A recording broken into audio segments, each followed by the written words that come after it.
Setelah 2 pekan lebih, Polda Metro Jaya akhirnya merilis hasil penyelidikan penyebab meninggalnya Arya Daru Pangayunan, diplomat muda Kementerian Luar Negeri. Polisi menyimpulkan tidak ada unsur pidana dari kasus yang jadi sorotan itu. Selain itu, kontroversi pengibaran bendera One Piece jelang HUT RI ke-80 juga jadi sorotan. Ada pula pemberian abolisi kepada mantan Menteri Perdagangan Thomas Trikasih Lembong atau Tom Lembong yang memancing beragam reaksi. Kami sajikan informasi selengkapnya dalam rangkuman berita sepekan. Mantan Menteri Perdagangan Tom Trikasih Lembong atau Tom Lembong resmi dibebaskan dari rumah tahanan Cipinang, Jakarta pada Jumat malam. Ia bebas sekitar pukul 10 malam setelah menerima abolisi dari Presiden Prabowo Subianto. Tom keluar rutan didampingi istrinya Francisca Wiharja, tim penasihat hukum serta Gubernur DKI Jakarta tahun 2017-2022 Anies Baswedan. Tom Lembong keluar dengan memamerkan lengan tanpa borgol serta salinan kepres abolisi atas dirinya. Tom Lembong dibebaskan seluruhnya dari proses pengadilan dan akibat hukum. Dari vonis selama 4 tahun 6 bulan kurungan dan denda 750 juta rupiah atas kasus korupsi impor gula kristal mentah pada tahun 2015-2016. Malam ini saya kembali menghirup udara bebas. Saya sekarang kembali ke rumah, kembali dipersatukan dengan keluarga tercinta, kembali kepada kehidupan normal yang sempat terhentikan selama 9 bulan.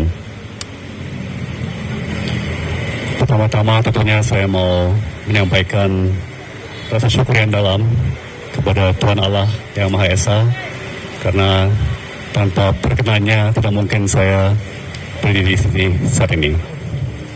Keputusan ini tidak mudah dan saya menghormatinya sebagai sebuah keputusan konstitusional yang lahir dari pertimbangan yang mendalam. Namun saya juga sangat-sangat sadar bahwa banyak pertanyaan, banyak kegelisahan yang menyertai abolisi ini. Saya juga menghormati pandangan-pandangan seperti itu. Ya. Karena sejak awal saya pun merasa bahwa apa yang saya alami ini bukanlah bagian dari proses hukum yang ideal. Sementara itu, Presiden ke-7 RI Joko Widodo menghormati keputusan Presiden Prabowo memberikan abolisi untuk Tom Lembong. Tom sebelumnya divonis 4,5 tahun. Prerogatif hak istimewa yang diberikan oleh Undang-Undang Dasar kita kepada Presiden. Saya kira ya setelah melewati pertimbangan hukum, pertimbangan sosial politik ya. Di sisi lain, Yayasan Lembaga Bantuan Hukum Indonesia YLBHI menilai pemberian abolisi kepada Tom Lembong sebagai permainan transaksi politik kekuasaan dan bentuk pelecehan terhadap pengadilan dan kekuasaan kehakiman. Kami melihat ada proses yang sangat tidak baik bagi publik, di mana publik melihat ini adalah sebuah sandiwara, sebuah dagelan, di mana proses hukum menjadi permainan. Orang dikriminalisasi, dipidana, walaupun tidak punya niat jahat, mensrea, tidak ada unsur kerugian negara, dituntut dengan maksimal, diputus bersalah. Itu kemudian dapat abolisi. Muhammad Isnur pun menambahkan aparat penegak hukum, KPK dan Kejaksaan Agung telah berjuang keras mendapatkan bukti-bukti dan saksi ke pengadilan. Menjelang peringatan hari ulang tahun ke-80 Republik Indonesia pada 17 Agustus 2025, fenomena pengibaran bendera One Piece oleh sebagian masyarakat menjadi sorotan publik. Bendera bajak laut dari serial anime dan manga Jepang tersebut dikibarkan di berbagai tempat, mulai dari pagar rumah, perahu kayu hingga mobil truk. Menanggapi hal itu, Ketua Yayasan Lembaga Bantuan Hukum Indonesia atau YLBHI Muhammad Isnur mengatakan pengibaran bendera One Piece merupakan bentuk kritik masyarakat kepada pemerintah yang menginginkan adanya perbaikan di negeri ini. Sehingga fenomena ini pun tak harus dipandang sebagai ancaman atau pemberontakan. Sementara itu, Wakil Ketua DPR RI Sufmi Dasko Ahmad menilai gerakan tersebut merupakan gerakan sistematis dalam upaya memecah belah persatuan dan kesatuan bangsa. Ya, kita juga mendeteksi dan juga dapat masukan dari lembaga-lembaga pengamanan dan intelijen. Memang ada upaya-upaya yang namanya untuk memecah belah persatuan dan kesatuan bangsa. Himbauan saya kepada seluruh anak bangsa, mari kita bersatu. Justru kita harus bersama lawan hal-hal seperti itu. Bang, berarti ini maksudnya ada gerakan sistematis untuk memecah gitu ya, Bang? Ya, itu ada gerakan sistematis untuk memecah belah kesatuan bangsa. Pernyataan berbeda dilontarkan Wakil Menteri Dalam Negeri Bima Arya Sugiarto. Seperti dilaporkan Antara dan dikutip cnnindonesia.com, mantan wali kota Bogor ini mengaku tidak mempersoalkan aksi pengibaran bendera One Piece jelang perayaan kemerdekaan RI ke-80.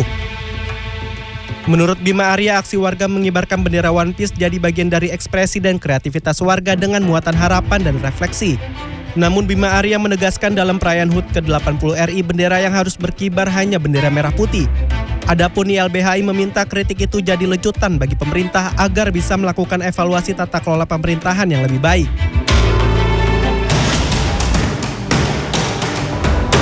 Kematian daripada ADP ini mengarah pada indikasi meninggal tanpa keterlibatan pihak lain. Kami simpulkan belum menemukan adanya peristiwa pidana. Polda Metro Jaya akhirnya mengumumkan hasil penyelidikan kasus tewasnya diplomat muda Arya Daru Pangayunan pada Selasa sore. Setelah memeriksa 20 titik CCTV dan 24 saksi, polisi menyatakan tidak menemukan adanya unsur tindak pidana dalam kasus kematian Arya.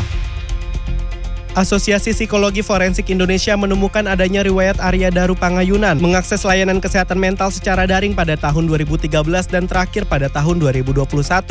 Jika dalam berita tersebut membuat almarhum mengalami hambatan personal untuk mengakses dukungan, bantuan psikologis dari lingkungan terdekat, dari tenaga profesional kesehatan mental. Kemudian mempengaruhi proses pengambilan keputusan almarhum terkait cara kematiannya atau upaya untuk mengakhiri kehidupan. Namun kesimpulan polisi ini justru dibantah tegas oleh kakak ipar Arya. Keluarga meyakini Arya tidak dengan sengaja mengakhiri hidupnya. Kami meyakini bahwa almarhum tidak seperti itu, Mas. Dan ini kan kesimpulan yang disampaikan itu juga masih dalam proses pendalaman juga. Tadi dari Direskrim juga sudah menyampaikan bahwa ini belum tuntas ya. Nah, berarti kan masih ada hal-hal yang perlu didalami lagi oleh beliau-beliau para penyidik. Nah, itu kita tunggu bersama. Hal senada juga dilontarkan salah satu tetangga di rumah keluarga Arya Daru. Kurang percaya lah kalau percaya. Alasannya gimana Pak tadi Pak? Alasannya kalau bunuh diri kok sendiri gitu, kok bisa rapi gitu. Lebih lanjut, pihak keluarga Arya Daru juga telah merilis pernyataan atas kasus tewasnya sang diplomat muda. Keluarga berharap fakta-fakta harus diperiksa dengan teliti dan terbuka serta mempertimbangkan masukan dari keluarga. Sebelumnya, diplomat muda Kementerian Luar Negeri Arya Daru Pangayunan ditemukan tewas tak wajar di kamar indekosnya di Gondang Dia Menteng, Jakarta Pusat pada 8 Juli silam. Pria 39 tahun itu tergeletak di atas kasur dengan wajah terbungkus plastik dan terlilit lakban. Tim Liputan CNN Indonesia.